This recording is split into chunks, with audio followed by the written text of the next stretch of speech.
patinin ho bungu phat the e bo nau lam chung chunga panela the nau khat hi ti mu the nomin ki pam ka san hi ole tu ni jingka message dingin lu tai tiwen pha hi sau pi na la ta po hi tiwen zani khat ve ni Sunday ma sa chun God's builder patin e ho hi patin building sadinga master builder hi ve ti na sei tawen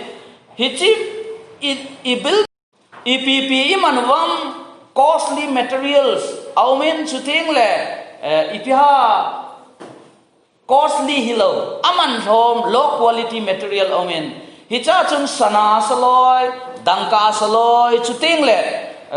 ipiha sum mantama saloi aumen hicha siwang chu permanent ase loading hai ani na group howang chile thinga saloi Pola saloi, bia saloi, hichi group wang sui la China chu meya ki patep ting hin, hichi thinga sa ho le, pol hian lang bia sa ho le wang chu kawam su ding hin, thu tan na ding hin, nana tok chu, hichi chu na phon do ding hin,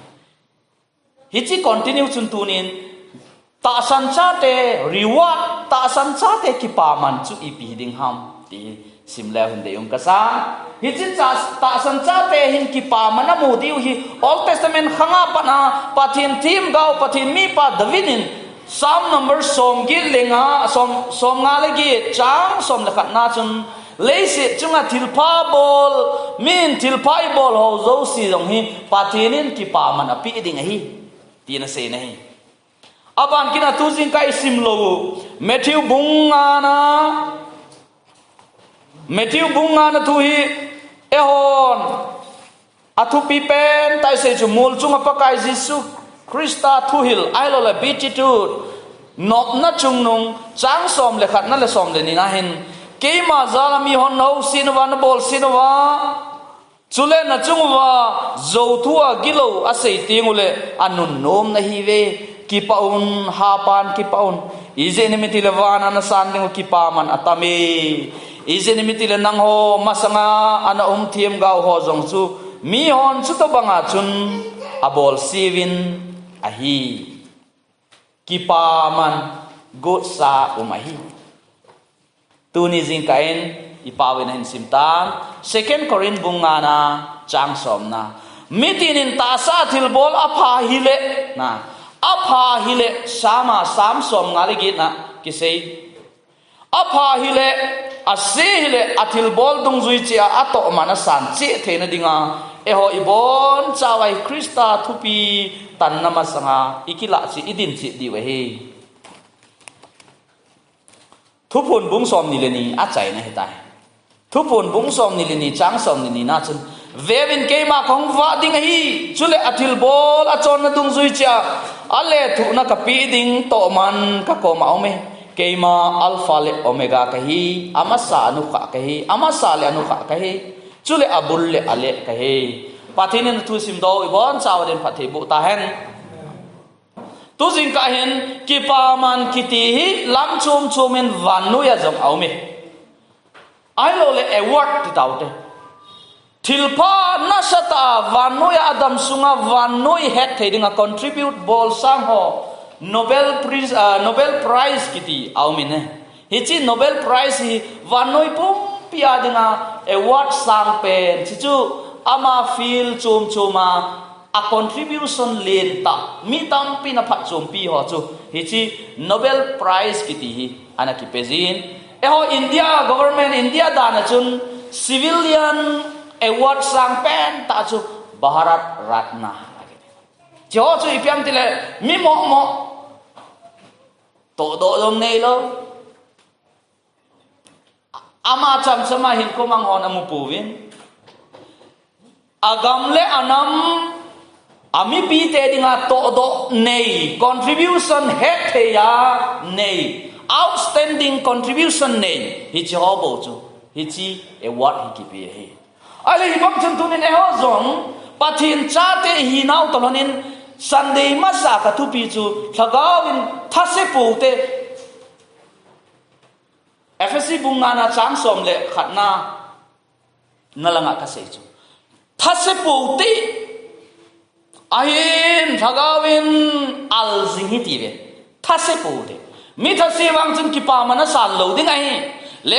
lekhasim thasi wang chun pachan na sang mu lo ding ai service all like ai tia nom ta imu jing no chun service aji do lo ding ai aki ham bol ten bo ga mu ding ai hi chun tunin Christian hin khuwa ta san cha te hin khuwa jong hi mo thai i powin ki pa man del hi ve ti tunia i gel lo diu ka no mi nei ho vi ni kai ho jong hi na ai lo hin ja chu sol cha polin first Corin bung ku na chang som ni li na lang a som ni thum na chun ke ka bol ka to zo se ki pa na thu pha chan ka nei na dinga ki ham bol la na chan i nei na diwa ye chun tunia he ta san cha te ho Krista thu tan nama sanga ni khat ni se Krista thu tan nama sanga idim ting wa hi le ep ki pa man imu diu ham ta san cha te tunia hi ken ka dei pathin na dei wang ho in kai ho zo se hi chi Krista thu tan nama sanga ding te chi hi diu ki pa man sang dinga bema judgment ding te chi hi diu ka no me nei aji chi te chin ki pa man sang diu ani na thupon bung som ni na chang som lekhat na the great white throne judgment lal to na bang lal to na kang masanga ding ho wang chun thim mo chang dinga di hiwin ki pa man san lo di bai for condemnation they will be judged for condemnation thim mo chang dinga ma ho chu thutan na masanga hung ding di hi bo nei chu te le ma ho si chu hi chini ko teng chu le tui kang le ne na mi thi zo si hin lo do entin le se chu mi thi ko le thi nan mi thi zo si hin po do entin lal to na bang masanga chun hung ding entin pakai thutan na masanga ding entin hin na le khabua aminu chong lo zo se chu mei la chun ton sot mei kong la chun apai lu ta wen chu thi abul lang chun vele chun chang som chang ku chang git na lang chun vele chun thi tho kit namasa tho ho so nun no ma hi ve ma ho so thi mo chang lo ding hi hi chun mi thin tho kit na hi ni khuwa kana se chu rapture na rapture ni khuwa tho din hi ale thi mo chang lo din hi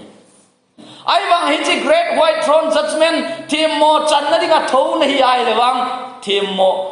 awang si ni thi ni na chang din hi chun hi ni khuwa chun pastor pan ngai lan ta pi asin ke ho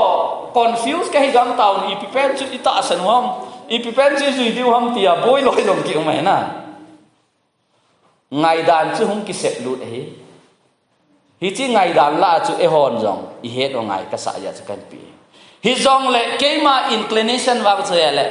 dispensationalist ngai dan pa chu kanewa pat kana po mai ai la Bible tui interpretation chum ai ji chun ha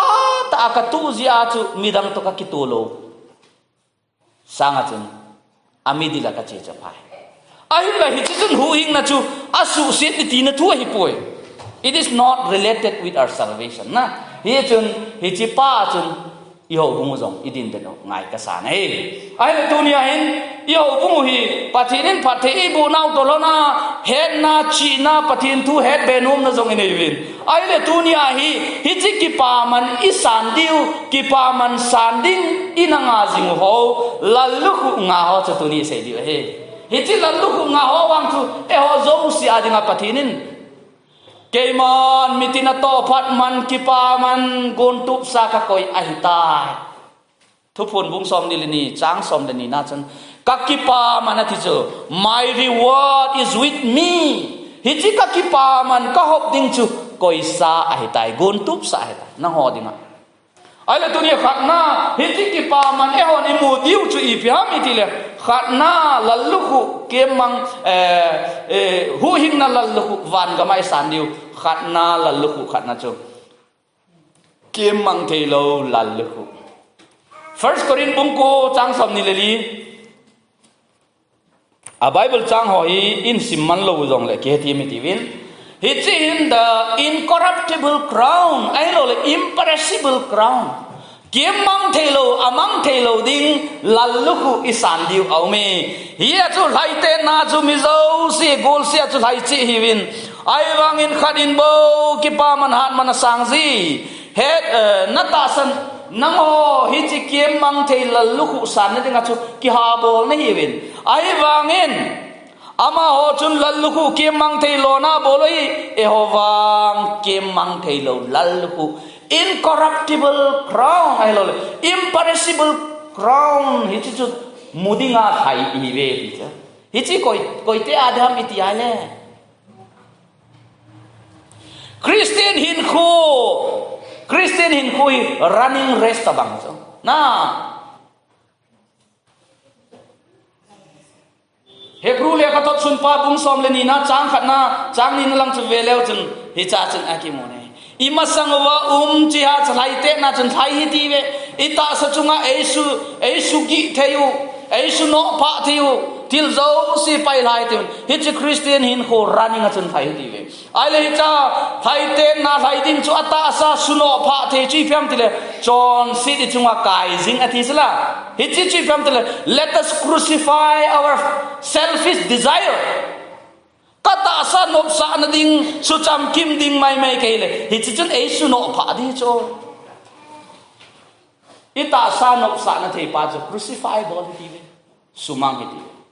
awan kina hi chi chang ding ho hi chi kim mang thei lo lal lu khu lo chang ding ho hin i pi bol di ham ti le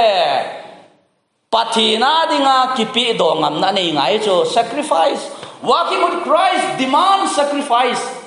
chi pam le sacrifice ki ti hin ko se tu ti nei lo i phat pi ti nei cho qurbani urdu achan qurbani hi chi qurbani ki ti pam le mai in sung mai cham siam num pet siam ding pet lai ta cho serial ahung nop lai ta jong hi khate film ahung lai ta jong hi khate ai lo le thil dang khani vet num pet ta jong hi khate footballer or football thanom hodinga football na vet num pet ta hi chi serial nu te na vet num pet ta na tau pha ya na tau chu sacrifice na bol hi cho hi to bang bol hodinga chu hi chi ama ta sa kisuno pha sa lo a Christian running race a kisnong kai sa lo hodinga chu pathine na god sa chu mang thei lo lal lu he leisi na lai ho wang chu running race a lai ho ki pa man wang chu kim mang the he corruptible he ai wang ni sandiu wa na ki pa man ni sandiu chu kim mang thei lo he ama ki discipline ho khamtha te ho Joseph bangama ki discipline ho Daniel bangama ki discipline ho dinga hi chi kim mang thei lo lalu ku he Daniel wang hin ko ka ngai to o lung se tom ka sa ta khat hi Jerusalem khangdong hoi ta chu Babylon ga mapui suino min khangdong kum som le get don mi chu chi na he nan jong a thimin a hen a hi wangen leng pa lachan na tong dinga ko pui mang hi pha chun ama holoi hi ipya tile nuki soi taw i bible in detail che razi lo wanga his life nga leng palace a leng pa na man cha ding ho chu nuki soi hi sa he chu tu lai khanga jom na lai chu tu ma sanga Haryana Sirsa wala Satcha Soda leader pa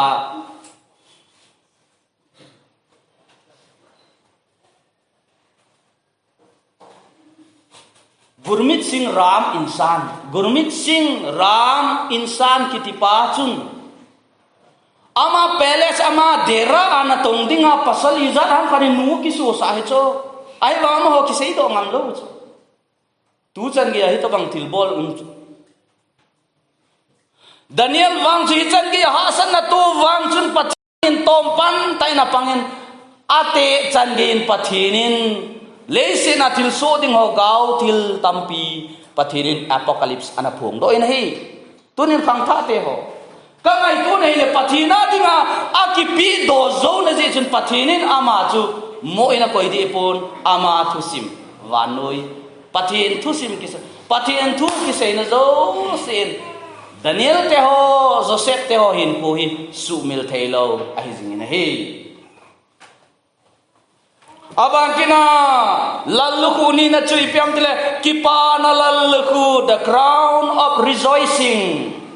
koi te chan di ham itile hi chi the crown of rejoicing hi First Thessalonian bung ni na chang ko na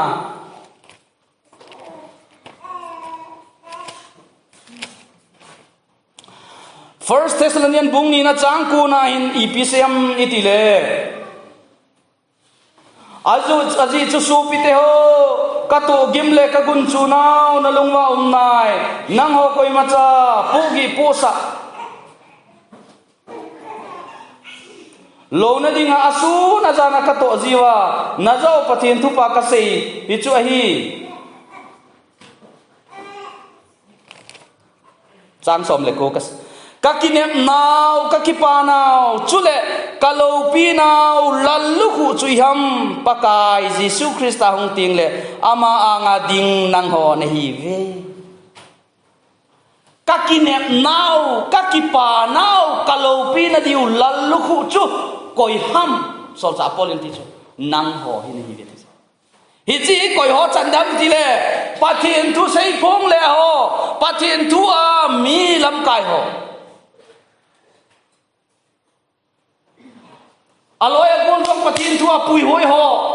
nute ho jong khantha ho jong pate ho jong pathin thu ko mu ho hi je chun hi chi crown hi soul winner crown jong ke ti je nai thagau mang ding ho gaman ho alam pin missionary ho bo itiwin missionary ho bo chang lo de hi nang jong hi chi aji chu e ho zo si ama het to sa hi dinga e le lu chu ke ma het to sa hi win ti nei India Bishop Masa India min tela Bishop Masa ke Bishop Azaria Andhra Pradesh Tamil Nadu la nana tongen ama wang chune hile mi baptize sa chan sa jo se chalu chunga hitina khumno oh unto me if I do not preach the gospel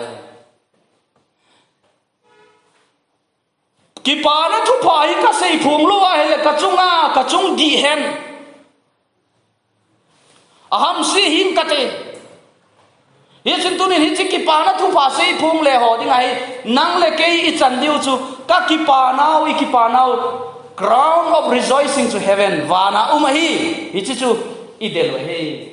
amo a thai powe amo a tong hi powe amo a mi khat ko mana se hi poi wana ki pa manu mahi pathinin pakai Jesu jing tai ni tia se hi thagau mang khat zia lung hei zia chu wana ki pa na ume ti chlana wana van til tela ki pa na ume lupung som le na chun vele chun mon ni a ki ji na he hi chi thagau mang khat lung hei zia chu wana ki pa man umahe aban kina chu pakai Jesun seijui som segi ho thu sei dinga se na chun pakai naminin thila ho jong kanel kadel do veti seijui ho na don bo ahe kamui ai wang thila ho na thu angaya doi le ka ho na thu angaya apo do je chun ki pa hin wana naminu aki khum je chun ki pa zo ban ki pa man la nga chun chan di we hi chi chu del hi na he tunin ka ngai to le ibola tuni ai ke dinga jong nang ka ki pa na hi ngai cho kumizat ka to dam ke poi ai wangin kohima baptist church asan pastor in kapangin pathin thu ka seipin ni ko khat ni tile wana pa ans palal to na angai ki mu tu tingle o ka thu sei ngai te chen hiu ka ki pa na ni di cho nang jong ke nei mu tingle na ki pa de I ki pa na lalu di nang hon ka ki pa na ding lalu nang hon hi be so cha polin Korin mi te Thessalonian ho bung mi te hi nga sei bang sun nang ho jong na hi ve athum na ding a chun hinna lalku hi chi Jacob le ka thot khatna Jacob le ka thot khatna som le ni na chang som le ni na thep na tho ham ma chu nun no mai aji chu lep patet na chu azoa thim achan zole pakain ama ngai lu ho pi dinga athu tep sa hinna lallu khu chu api dinga he thu phon bung ni na a bung li na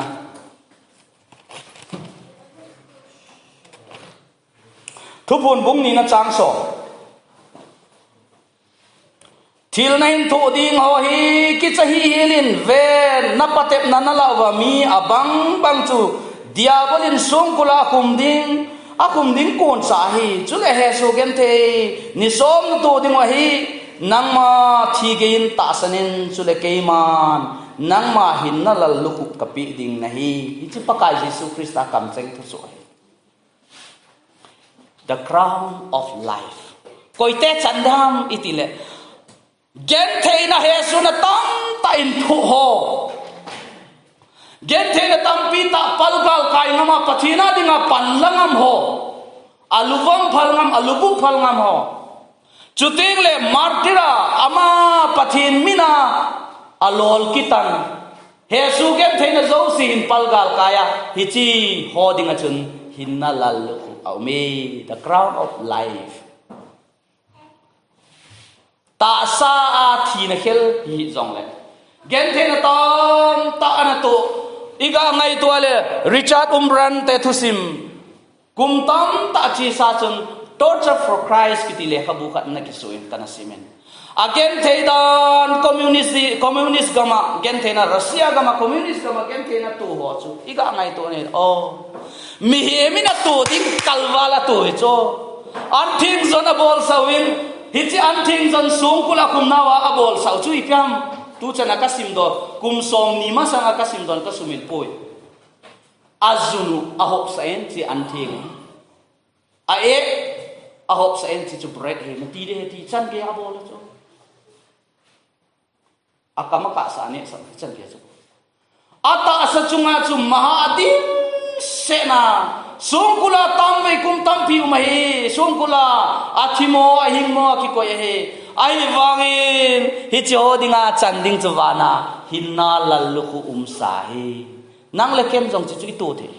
hi je sa amoin government in ipiam compensation ex gratia ai lo ale ipiam kha chu ithi nung teng le agon pi nan te loi kha chu ipiam kha ja thi ho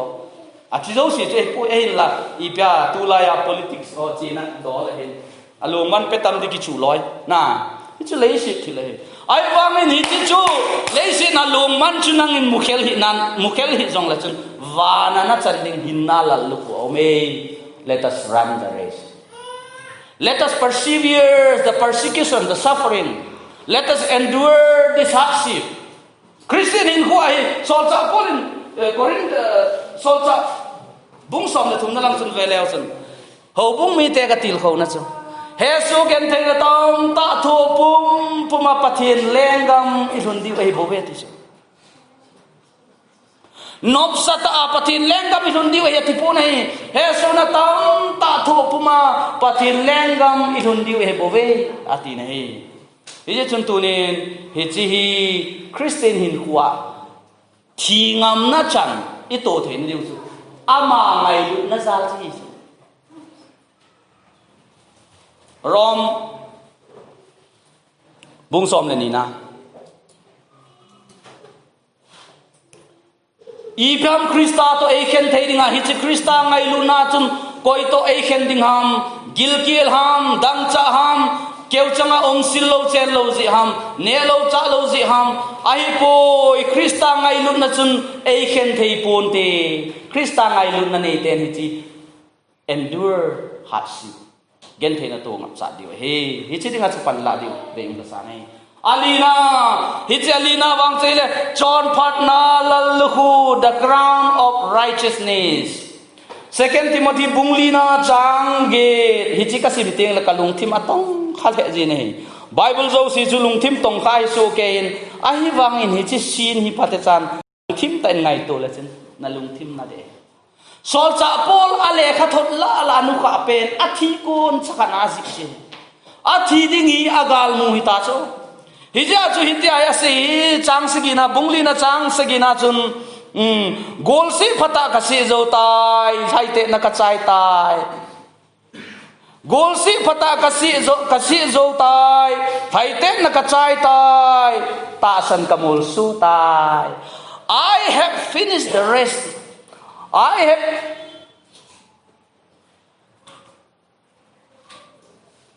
have finished the race na thaite na chu kal hai zo tan chu ting I have kept the faith hichi kata san chu kay man ka kichin tup jing nai akon ni game na aban kina chu tua ki pana hi chon phatna lal khu chu koisa ai tai chon di ta thutan pakai chun hi chini khoni chule ei pi ding hi ke ma changjing go hilovin ama hungkila ding ngai lu cheng si ho zo si ding azong atini hi chi chon phatna lal khu hi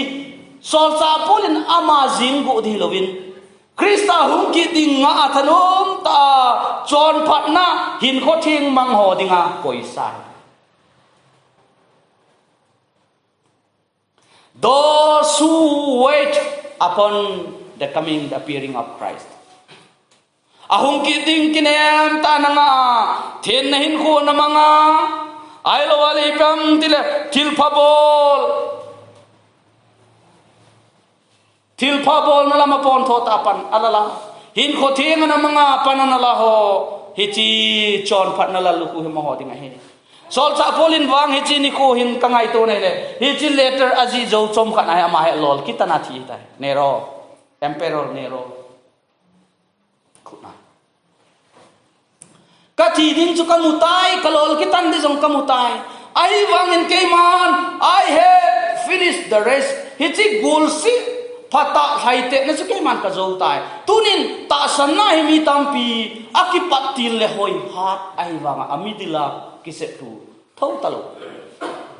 hichi chun ta san nai hai nawahin let us begin well, continue well, and finish well. Finish it well. Kilhaite na pain sai tiwin. Amidila jong sumkung le. Ipitiu tai telep itiu ta. Sumkung le telep haite chu. Tortoise and rabbit na. Rabbit dinga chu hite telep dinga chu sumkung lai chu anui sat chu alo thelo ai di mong ai ama all sa khana chi rabbit wang chu chok ma thum ve chok long le thum pai de ai wang lam ki men no tai ne mu ang kha le sumkung chu a goal a destiny sumkung sa ka amon ama maximum speed na hain ai wangin adel patapu ne chi piam ti le steady win the rest. More high heart mana chiki China chi gol si chiki zo hidi lo he ai wanga non stop ma chi pa chu pathin dei cho Christian in ko ino pa le khum kut be ding testimony hoi ta ta nei ding ha kum ni kum thum ban off la ding akite le kitha par kit ning chi chu pathin dei lo he Christian hin ko chi chu lo de ichi pa chu chi ying de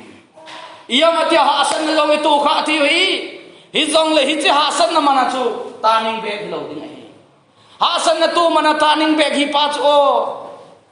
hi chi thu hasa ama sahin na lalu tuwa WhatsApp video khana ka ga mu chu inamu kha saw lo mai thein tin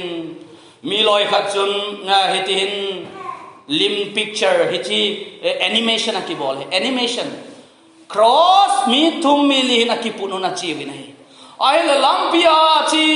phanan chun na cross chu asau ji chun anno pha ji chun akitan na hai loi kha chun ai akitan bo wang chun nom tai na chi win hai ai la mi khat pa wang chun ken the tai na sau pum chun apon achi na hai van gam ga thun ding ko na chun gom kotong golf sang taong tare ai la hichiga gal kai ne dinga chun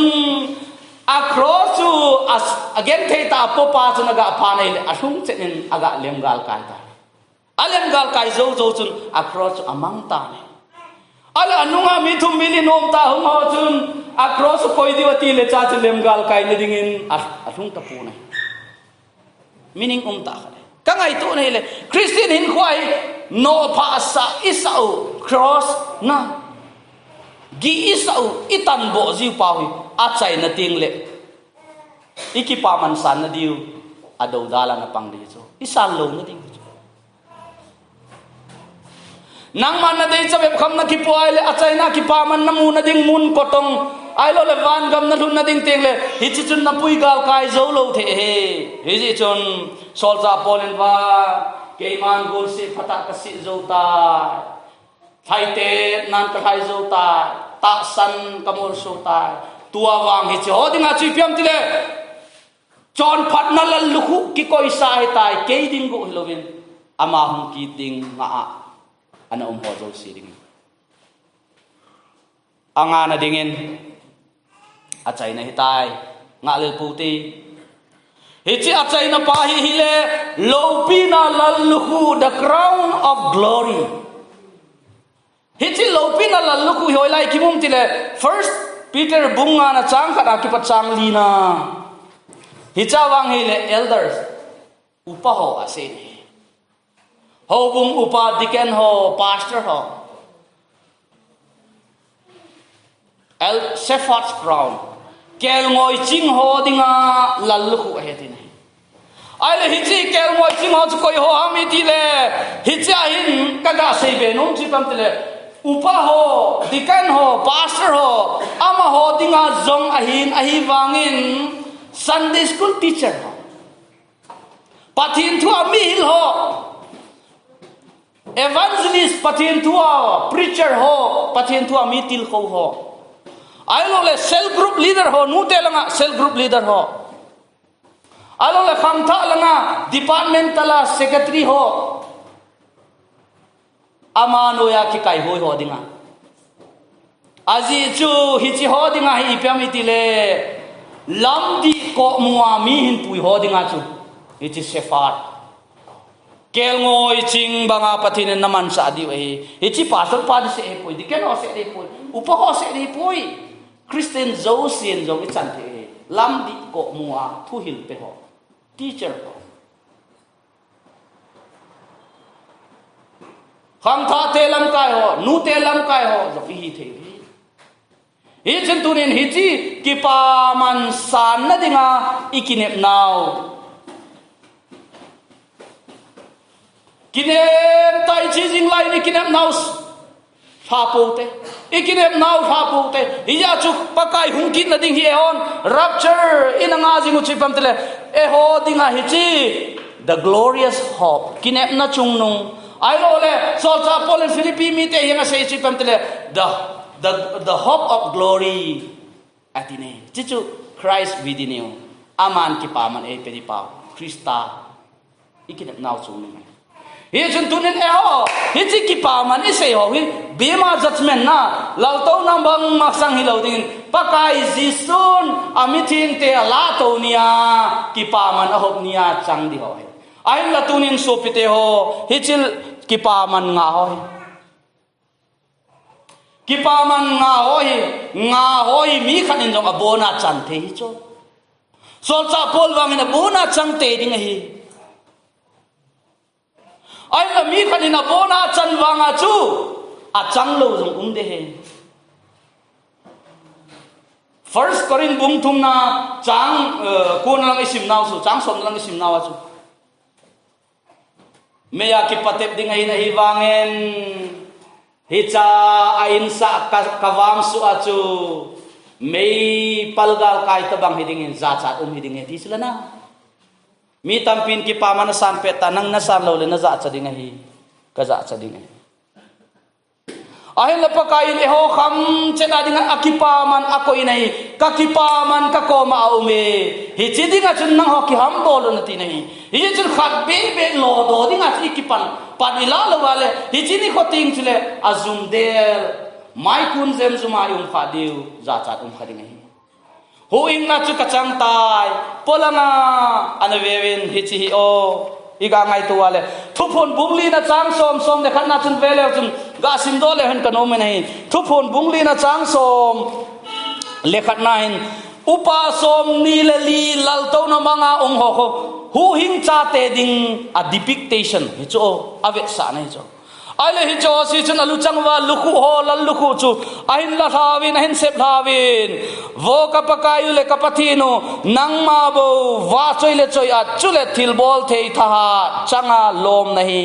aji chui mazo si nangma si mahin chule nangma phat sa hi cheng chu uma chule kisim ahi ati dingu ahi ati jiwi nahi